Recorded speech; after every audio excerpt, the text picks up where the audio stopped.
नरम रवैया पाकिस्तान तहरीक इंसाफ की तरफ से हमें देखने को मिला कि अब पाकिस्तान तहरीक इंसाफ बाकायदा तौर पे बातचीत के लिए तैयार है, मगर कल तक जो बातचीत के लिए तैयार थे आज वो आपसे बातचीत के लिए तैयार नहीं है। सरवत, हम कब तैयार नहीं थे? 2.5-3 साल से जो कुछ तहरीक इंसाफ के साथ हुआ, जुल्म, जबर, फिस्तायत, और पाकिस्तान की तारीख में किसी पार्टी के साथ इस तरह नहीं हुआ। बदतरीन मार्शल भी यहाँ पे रहे हैं। आप फिर आपने देखा कि 8 फरवरी से पहले हमारे साथ निशान छीना गया, ये कहा गया कि इमरान खान से हिस्ट्री, इनका टिकट कोई नहीं लेगा।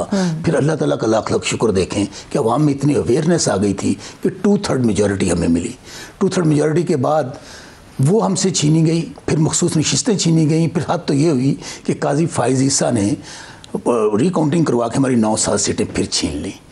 इसके बावजूद कि हमारे घर तोड़े गए, हमारे माँ बहनों बेटियों को उठाया गया, खान साहब, उनकी बेगम 2.5 साल से जेल में हैं और 200 से ऊपर मुकदमात हैं। हमारी लीडरशिप लाहौर में बंद है। तकरीबन 64,000 लोगों पर FIR नामजद है, 34,000 लोग अरेस्ट हुए। इन तमाम के बावजूद हमने डायलॉग किया, लेकिन हम ये समझ, इमरान खान साहब ये समझते थे कि ये जो फार्म 47 के ऊपर मुसल्लत किए गए हैं, चूँकि उनके पास ना इख्तियार था, शहबाज शरीफ हारा हुआ, मरियम बीबी हारी हुई, नवाज शरीफ हारे हुए, वो उनसे पूछे बगैर कोई डायलॉग नहीं कर सकते थे। इसके बावजूद हमने डायलॉग किया। आप बताइए डायलॉग का नतीजा क्या निकला? हमने कहा बातचीत आपसे हो गई, अब हमें अलाउ करें कि हम खान साहब से जाके यही बातें कर लें। उन्हें क्या पूछ के दसांगे। हालत क्या हुई कि अब राना सनाउल्लाह रिकॉर्ड है, उन्हें कहा जी हम आपकी मुलाकात नहीं करवा सकते। ये जब इनके पास इख्तियार ही नहीं किसी डायलॉग का, तो इसीलिए खान साहब ने ये कहा कि हम उनसे मुज़ाकरात करना चाहते हैं जिनके हाथ में ताकत, इख्तियार है। लेकिन राना सनाउल्लाह साहब तो ये भी कहते हैं ना बसरा साहब कि अमूमी रवैया ये कि जब भी मुलाकात करके निकलते हैं तो बाहर कोई ऐसी बात होती है जिससे या तो एहतजाज या किसी कॉल का इंतजार होता है तो वो उसको अनाउंस कर दिया जाता है, जिससे मुल्क में अंदर जो है वो इंतशार होता है।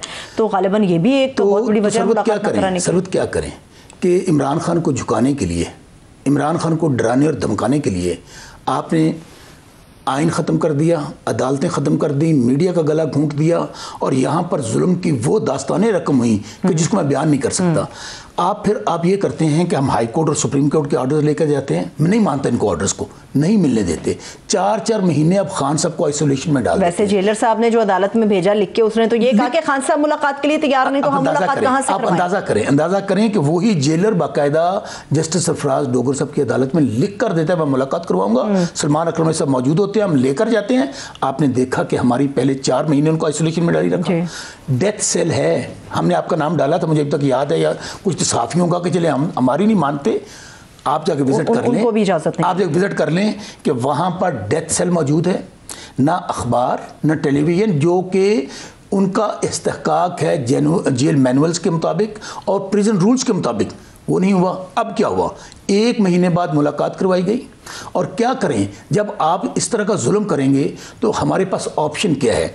अदालतें हमारे केसेस नहीं लगा रही, अदालतों से हमें रिलीफ नहीं मिल सकता। अब अंदाज़ा करें 2.5-3 साल से हम लोग सड़कों पर हैं। पुरअमन तौर पर 26 नवंबर को आए, अभी 26 नवंबर तक गुजरा है, आप भी इस्लामाबाद रहती हैं। इसके अंदर हम 14 लाशें उठाकर लेकर गए, हमारे बच्चे शहीद हुए, 100 से ऊपर लोग जख्मी हुए। आज भी जेलें भरी पड़ी हैं। कैंसर सर्वाइवर का जो डॉक्टर यास्मीन राशिद, मामा तियां भैन सब दियां सांझियां होंदियां ने ना, उस पर तो किसी की लड़ाई नहीं है। डॉक्टर यास्मीन राशिद का कसूर यह है कि उसने नवाज शरीफ को हरा दिया, उनसे बदला लिया जा रहा है, उनको जेल में बंद किया हुआ है। सो मुझे बताएं, खान साहब जब ये जाते हैं और उन्होंने गुस्से का इजहार क्यों किया कि भाई मेरे पास आप तमाम मुजरिम वहाँ में मौजूद है ना, सजाएं होती हैं, तो लोग नहीं मिलते जेल मैनुअल्स के मुताबिक, इसको छोड़ दें। नवाज शरीफ इसी डाला जेल में बंद था। आप लोग रिपोर्ट करते थे कि डेली 50-50, 100 लोग मिलते थे, मेला लगा होता था, शेफ़ मिला हुआ था, मेरी बात नहीं, शेफ़ मिला हुआ था, वहाँ पर मीटिंग्स होती थी, इंटरव्यूज़ होते थे।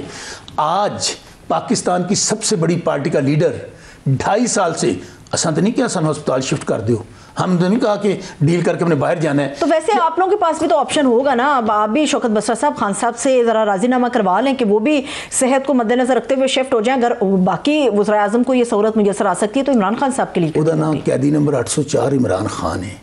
वो कहता है मेरा जीना और मरना पाकिस्तान में है, मैं ना डील करूँगा ना मैं कोई एग्रीमेंट करूँगा, मैं अपना केस कॉन्टेस्ट करूँगा। उसकी वजह अगर इनके पास मवाद होता ना या हमारे खिलाफ मटेरियल होता तो इनको इद्दत में निकाह जैसे घटिया मुकदमे दर्ज ना करने पड़ते, इनको 250 FIR मुकदमा झूठा हमारे खिलाफ दर्ज ना करना पड़ता। हम तो बार बार यही कह रहे हैं, खान साहब कह रहे हैं आए मुझे बताएं कि मेरा जुर्म क्या है। क्या मेरा ये जुर्म है कि मैं कहता हूं कि पाकिस्तान में रूल ऑफ लॉ होना चाहिए, पाकिस्तान में फेयर एंड फ्री इलेक्शन होना चाहिए, और जेड़े इन्हां दे नाल ने उन्होंने नाल तो उन्होंने घर वाले भी नहीं, उन्होंने बच्चे भी नहीं, मोहल्ले वाले भी नहीं, वो सब के सब बेचारे काउंसलर बनने के काबिल नहीं है, नवाज शरीफ वगैरह। आप अगर उनके साथ समझते हैं कि पाकिस्तान में, मैं आपको चैलेंज देके कहता हूं, आज आप फेयर एंड फ्री इलेक्शन करवा लें, 2 साल हो गए ना, हमें 8 फरवरी गुजर गया, असि तो कैमरे के पीछे लड़का खड़ा है ना, उन्होंने टिकट देंगे। अगर नवाज शरीफ उससे इलेक्शन जीत जाए तो फिर कहिएगा। अगर ये हालात हैं तो आप मुझे बताएं, 25 करोड़ का मुल्क है, आप जहां पे एक इलेक्टेड हुकूमत है वहां पे आप उनको धमकियां दे रहे हैं। आपका शिकवा अपनी जगह पे बजा है, सब चीज़ें रिकॉर्ड के ऊपर है, लेकिन बसरा साहब जब यही बात हम हुकूमत के लोगों से करते हैं या किसी भी अहले इक़्तिदार से करते हैं तो उनका ये जवाब होता है कि हमें ये तो कहा जाता है कि जी नवाज शरीफ जेल में था तो तब इतने लोग मुलाकातें करते थे, तो हमने कभी नहीं कहा था कि जलाओ घराव कर दो, एहतजाज कर दो, रास्ते बंद कर दो, किसी इदारे के ऊपर तनकीद कर दो। फिर वो ये कहते हैं कि जब आप मुल्क कौम की और मुहब्बुल वतनी की बात करते हैं तो हमने ये कभी नहीं कहा था कि आप तरसीलाते ज़र जो है वो भेजना बंद कर दो, सिविल नाफरमानी की तहरीक पाकिस्तान के अंदर चला दो, बिल अदा करने जो है वो बंद कर दो। ये तो सरासर पाकिस्तान को नुकसान पहुंचाने के मुतरादिफ, और कभी नहीं कहा था कि IMF इनको कर्जा नहीं देना तुम लोग। पहले एक काम तो ये करें ना, इमरान खान को सिर्फ 12 घंटे के लिए जेल से बाहर निकाल दें, आपको पता चल जाएगा कि वो मुहिब्बे वतन है। नहीं, मैं उसके ऊपर शुबा नहीं कर रही, यकीनी तौर पे मुहिब्बे वतन है और हम कोई सर्टिफिकेट जारी नहीं कर सकते। और हमेशा ये होता रहा, जो भी पाकिस्तान का पॉपुलर लीडर था, मोहतरमा फातिमा जिन्ना से तो बड़ा हमारे लिए कोई एहतराम वाला लीडर नहीं था ना। कायदे मोहम्मद अली जिन्ना की बहन थी, उन पर भी गद्दारी के इल्ज़ामात लगे। शहीद जुल्फ़िकार अली भुट्टो को तख्ता-ए-दार पे लटका दिया गया, गद्दार कह के, कातिल कह के। नवाज शरीफ हमारा मुखालिफ है, एक वक्त आया कि उनको भी ये कह के मोहतरमा बेनज़ीर के लिए, मोहतरमा बेनज़ीर भुट्टो शहीद हो गई। हमारा कहने का मकसद ये है कि आज पॉपुलर लीडर पाकिस्तान की ज़रूरत है।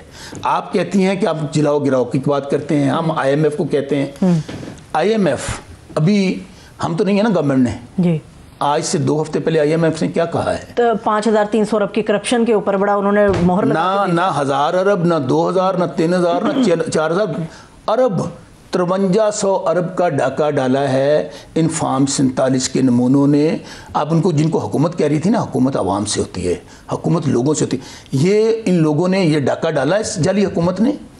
मुझे बताइए, कोई प्राइम मिनिस्टर पकड़ा गया हो, कोई अफसर पकड़ा गया हो, कोई वजीर पकड़ा गया हो? बात ही नहीं हो रही तो पकड़ना किसने है? नहीं, यही तो उसकी वजह सिर्फ इमरान खान को गिराने के लिए पूरा सिस्टम लगा हुआ है कि इमरान खान झुकता किस तरह है। आज आपने देखा, कल 2 दिन पहले हमारे खिलाफ प्रेस कॉन्फ्रेंस हुई, उससे पहले वो 2 फार्म 47 के नमूने 2 तारड़ बरादरान आए, उन्होंने कहा देखेंगे हम किस तरह मुलाकात करते हैं, नहीं करने दे। आज जवाब मिला KP के अंदर से, कितना बड़ा जलसा था। और मैं आपके चैनल पे खड़ा होकर कहता हूं, आप हमें मरियम बीबी बेशक जाली वज़ीर आला हैं तो वज़ीर आला, हमें इजाज़त दें मीनार पाकिस्तान लाहौर पे जलसा करने की। चैलेंज देता हूं, इतना बड़ा जलसा होगा पाकिस्तान की तारीख में, इतना बड़ा जलसा नहीं होगा। आपने कहा जलसा तो करने दें, हमें कराची में देखिए ना, कराची एक वाहिद पार्टी है, कश्मीर, गिलगित बल्तिस्तान, बलूचिस्तान, KP, सिंध, पंजाब, वाहिद पार्टी है जो इस वक्त फेडरेशन की वो तहरीक इंसाफ और उसका लीडर इमरान खान है। आप कहें कि इमरान खान को माइनस कर दें, इमरान खान तो कभी भी ये बात नहीं करता। इमरान खान वो लीडर है जिसने यहाँ पर, उसका उस वक्त कोई स्टेक नहीं था, सियासतदान नहीं था। यहाँ पर वर्ल्ड कप जिताने वाला इमरान खान, यहाँ पर कैंसर अस्पताल बनाने वाला इमरान खान, नमल यूनिवर्सिटी लेके आने वाला इमरान खान। हम इसलिए हम कहते हैं हमारा किसी इदारे से झगड़ा नहीं है। खान साहब कहते हैं फौज भी मेरी, मुल्क भी मेरा। बिल्कुल, यहाँ तक कहते हैं कि मेरे से ज्यादा फौज की मुल्क को जरूरत है, और ये हकीकत है। हमारा मुतालबा सिर्फ ये है, वे आउट क्या है। आज अचकज़ई साहब ने फार्मूला दिया है जलसे क्या कहा है, उन्होंने कहा 3 रोज़ा कौमी कॉन्फ्रेंस बुलाएं, उसमें आपके तमाम पार्टियों के सियासतदान, जजेस, जनरल्स, आपके उलमा इकराम, इवन जो लोग पार्टियां पॉलिटिक्स के अंदर नहीं है, पार्लियामेंट, सबको बुलाएं, दरवाज़ा बंद कर लें।